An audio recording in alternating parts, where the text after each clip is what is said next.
नमस्कार। बहुत सुंदर कथाटी आज आम आलोचना करवा।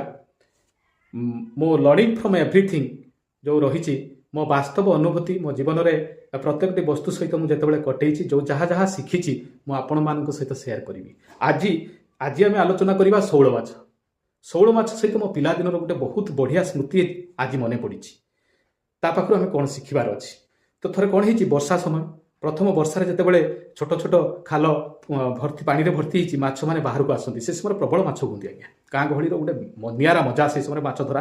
तो से समय शौल माछ कौन हो मुझे रास्तार जाऊँगी गोटे नाल पानी जाए तो से नाल पानी जाता समय मुझे लक्ष्य करुँच ठिया होती हठात कि दुईट बड़ शौल पाखरे गोटे खाल भर को डिया मारिदे दुईट शौल गोटे पर गोटे। तो मुझे दौड़ी दौड़ी हठात आसिली आ घरे कहली मुझे मुझे बहुत बड़ बड़ दुईटा शौल डिया मार देखिली से खाल भर को गले आस से मैंने आसिले दौड़ी एवं कथबार्ता होकर चार जन दौड़ी गले आ गोटे श्रेणी पानी जो बुहा जाए तो आणिक बहवा लगे से जंघे जंघे पानी किंतु मु जो भली वर्णना करी मो कथार से बहुत उत्साहित थे आ मध्य विश्वास करते। दीर्घ 2 घंटा पर्यंत से पानी बहले पानी बोही सारा पर आउ मात्र चाखड़े पानी रही गोटे टोटाल गोटे दंडिकारी माछ भी सेठी थिबार दृष्टांत मिलला नहीं।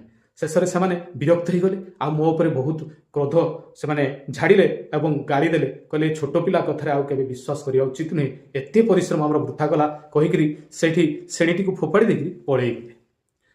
मत भारी कष्ट है मु कहली आखि देखि जिनस कौन मु दौड़ी गली आसिया भर कौन डिया मारिक पड़े गले सप्तरे कौन ये लोक मानक बहुत कष्ट देली ये कथा भाबू भाबू मु ता भीतर को प्रवेश कली।